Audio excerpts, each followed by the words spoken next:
Red Ron. Chapter 2. The First Death.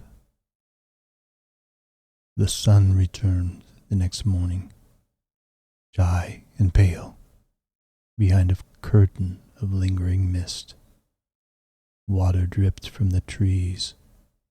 Puddles reflected the gray sky, and the woods behind the McClarty house steamed like breath and glass. Red Ron hadn't moved.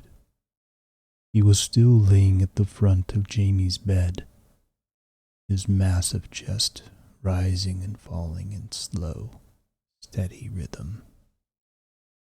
Jamie sat beside him, one hand buried in the thick fur of Ron's neck, humming a strange melody over and over again. Leah McClarty stood in the hallway, watching through the half-open door. Something about the dog made her uneasy. It was too still.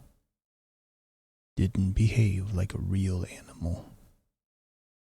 Even when Jamie had spilled cereal that morning and the milk soaked into the floor, Ron hadn't twitched. He just stared. Later that day, as Leah tried calling the local shelter, no answer. And Aaron McClarty searched online for his missing dog notices. None matched. Jamie insisted on taking Red Ron for a walk through the town. They passed neighbors who stopped and stared. Some smiled politely. Others stepped back. Children pointed, whispering that the dog looked like a bear. One little girl burst into tears, just looking at him. And that was when they heard the sirens. It was the Kincaid house, just down the block. A sheriff's cruiser and an ambulance sat outside, lights spinning silently in the fog. Paramedics carried out a covered stretcher. Red Ron stopped walking.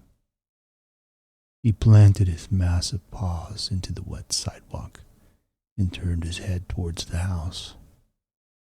Slowly, intently. Jamie looked up. "He's gone," he whispered. Aaron, confused, crouched down. "What do you mean, buddy?" Jamie kept looking straight ahead. "She screamed too loud. Ron told her to stop, but she didn't listen." Aaron stiffened. "What'd you say?" Jamie blinked. "Nothing," he said, like he hadn't spoken at all. Later that night, after they'd gotten home and the house had gone quiet again, Aaron checked the local news. Woman found dead in bathtub, eyes missing, no sign of struggle. He turned to look at Red Ron, lying in front of the fireplace. The dog was watching him.